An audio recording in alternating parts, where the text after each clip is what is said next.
ጺማቸውን የማያሳድጉት ወንዶች ከሚያሳድጉት የበለጠ ታማኝ ናቸው ተብሎ ይታመናል።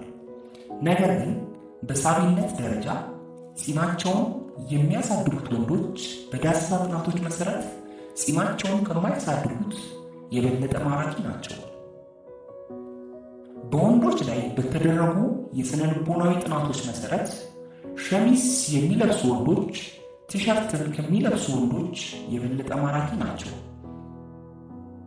በአማካኝ ወንዶች በረጅም ጊዜ ግንኙነት ውስጥ ቀልድ፣ ብልህነትና ጥሩነት ከአካላዊ ገጽታ አስበልጠው ይመለከታሉ። ብዙ ወንዶች ሴቶች እንደሚያደርጉት ሐሳባቸውን እስከ 3 እጥፍ ይለዋወጣሉ።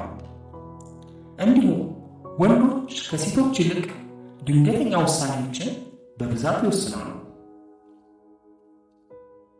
በወንዶች ላይ በተደረጉ የሥነ ልቦናዊ ጥናቶች መሠረት ወንዶች እርዳታ መጠየቅን ብዙ ጊዜ ይጠላሉ እና ምንም አይነት እርዳታን በራሳቸው ማድረግ እንደማይችሉ እስኪሰማቸው ድረስ ከመጠየቅ ይቆጠባሉ። ብዙ ወንዶች እናቶቻቸውን ይወዳሉ እና ፍቅራቸውን በግልጽ ይገልጹላታል። ነገር ግን አባታቸውን የበለጠ ያከብራሉ። ስለዚህ በማፈር ምክንያት ለአባታቸው በግልጽ ስሜታቸውን ማካፈል አይችሉም። ወንዶች ንጽጽርን አይወዱም። ማንኛውም ሴት አንድን ወንድ ከሌላ ወንድ ጋር ብታነጻጽረው ይጠላታል።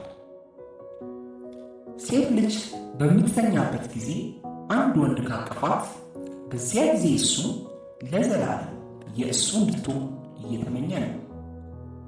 አንዳንድ ወንዶች በጣም ግትር ናቸው። እንደነዚህ አይነት ወንዶች ላመኑበት ነገር ወደ ኋላ አይመለሱም እና በጣም ቁጣና ጠበኞች ናቸው። ነገር ግን ፍቅርና ታማኝነት ያለው ልዩ ባህሪ አላቸው።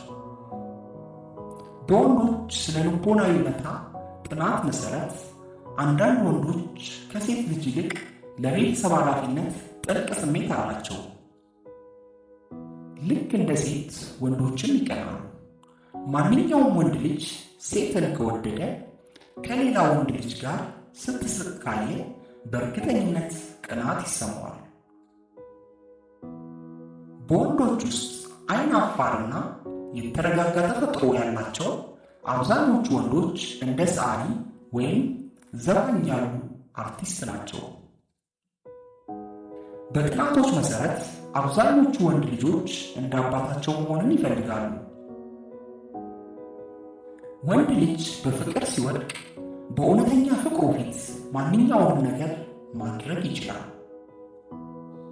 ወንዶች ብዙውን ጊዜ ምስጋናዎችን ከጓደኞቻቸው መስማት አይፈልጉም። ነገር ግን ከሚወዷት ሴት ልጅ ሲሰሙ ፈጽሞ አይረሱትም። በሥነ ልቦናዊ ጥናት መሠረት ቁጣ የሚገልጹ ወንዶች በእኩዮቻቸው ላይ ተጽዕኖ ያሳድራሉ። ነገር ግን ለሴቶች በተቃራኒ። የወንድ ጠረን ለሴት የመጀመሪያ ግንኙነት በጣም አስፈላጊ ነገር ነው። ሴቶች ጥሩ መዓዛ ያላቸው ወንዶች ይበልጥ ማራኪ ሆነው ያገኟቸዋል።